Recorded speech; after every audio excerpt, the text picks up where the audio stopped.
আসসালামু আলাইকুম। দেশ এবং প্রবাস থেকে যারা দেখছেন সবাইকে স্বাগত জানাচ্ছি আজকের পারফেক্ট একটি মাছ রান্নার অনুষ্ঠানে। কিভাবে খাঁটি বাঙালিয়ানার একদম পারফেক্ট মাছ রান্না করা যায় সেটির গোপন টিপসগুলো আজকে জানিয়ে দেব। আপনারা শুরু থেকে শেষ পর্যন্ত সাথেই থাকবেন। আজকে আমরা নিয়েছি রুই মাছ রান্না। এই রুই মাছ কিভাবে আলু এবং বেগুন দিয়ে পারফেক্টভাবে রান্না করা যায় সেটি আপনাদেরকে দেখাবো। এবং আমরা যারা বাঙালি তাদের এটি একটি জনপ্রিয় খাবার। আপনারা অনেক রেসিপি দেখেছেন, অনেকের রান্না দেখেছেন, কিভাবে স্বাস্থ্যসম্মত উপায়ে একেবারে কম তেল দিয়ে পারফেক্ট রান্না করা যায় সেটি আমরা এখন রান্না করব। তাহলে কথা না বাড়িয়ে চলুন আমরা সেই রান্নার দিকে চলে যাই। দেখতেই পাচ্ছেন আমরা রান্নার যে উপকরণগুলো সেগুলো সঠিকভাবে নিয়ে নিব। প্রথমে আমরা মাছটাকে কেটে তারপরে সুন্দর মতো ধুয়ে তারপরে লবণ এবং মরিচ আর হলুদের গুঁড়া দিয়ে হালকা করে ভেজে নিব। লবণ এবং মরিচের গুঁড়া এবং হলুদের গুঁড়া দেওয়া হচ্ছে। এরপর আমরা একটি ফ্রাই প্যানে এই মাছগুলোকে ভেজে নেব। প্রথমে মাছগুলোতে মশলাগুলো ভালোভাবে মেখে নিচ্ছি যাতে লবণ এবং হলুদ মরিচের গুঁড়াগুলো ভালোভাবে মিক্সড হয়ে যায়। এরপর আমরা ফ্রাই প্যানে এখন দিয়ে দিব হালকা তেল।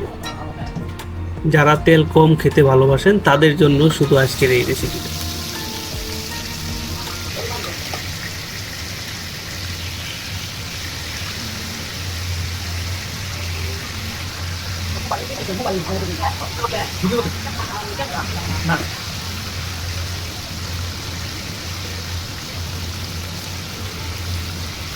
মাছগুলো ভাজা হচ্ছে, আমরা এক পাশ হয়ে গেলে আরেক পাশ ওলট পালট করে নেব।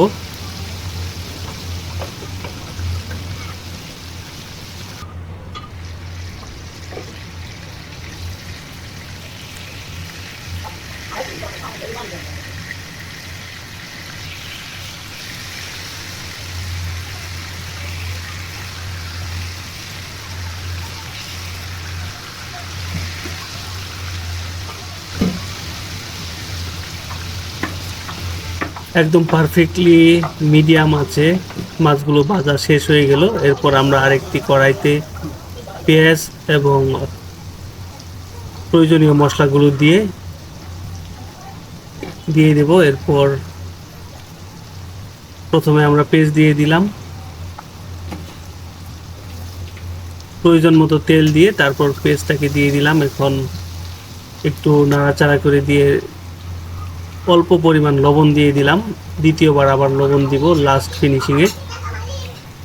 মরিচের গুঁড়া দিয়ে দিলাম,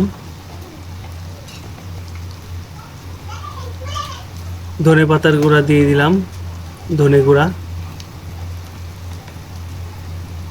হলুদ দিয়ে দিলাম পরিমাণ মতো। আপনারা পরিমাণ মতো দিয়ে দিবেন, যতটুকু মাছ নেবেন ততটুকু। এবার আমরা জিরার গুঁড়া দিয়ে দিলাম। হালকা নেড়ে আমরা, যেহেতু পেস্টটা হয়ে গেছে, যাতে পোড়া না যায় সেই জন্য আর হালকা পানি দিয়ে দিলাম। এরপর আমরা দিয়ে দিব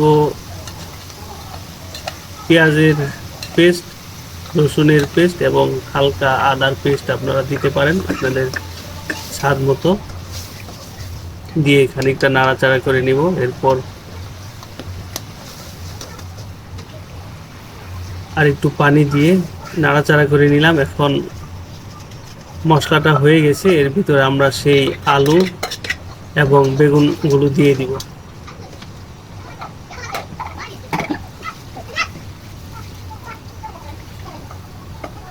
বেগুনগুলো দিয়ে দিলাম।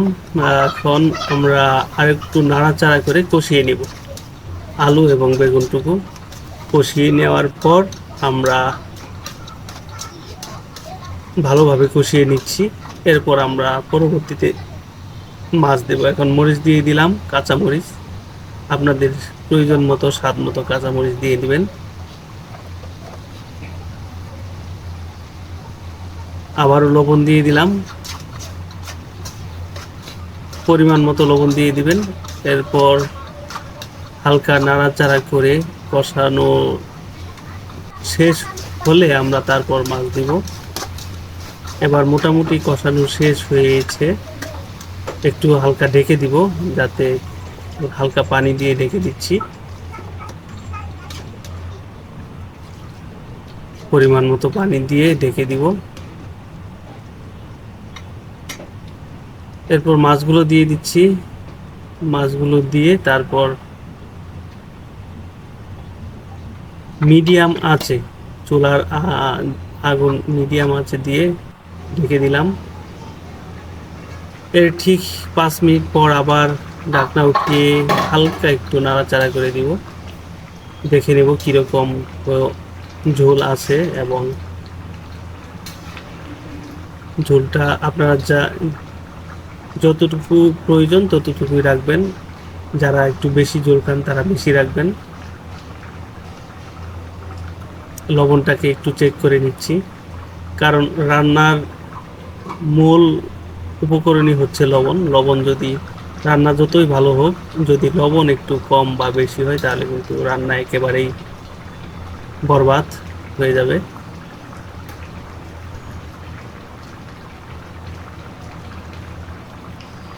রান্না হচ্ছে, দারুণ একটি কালার এসেছে রান্নায়, মাছ এবং সবজিগুলোর দারুণ একটি কালার এসেছে, দেখতে পাচ্ছেন। এরপর রান্নার শেষ পর্যায়ে রয়েছে, আমরা চুলাটুকু হয়ে গেলে আমরা বন্ধ করে দেব। এরপর আমরা পরিবেশন করব। ভিডিওটি ভালো লাগলে অবশ্যই লাইক, কমেন্টস এবং শেয়ার করবেন। সবাই ভালো থাকুন। আল্লাহ হাফেজ।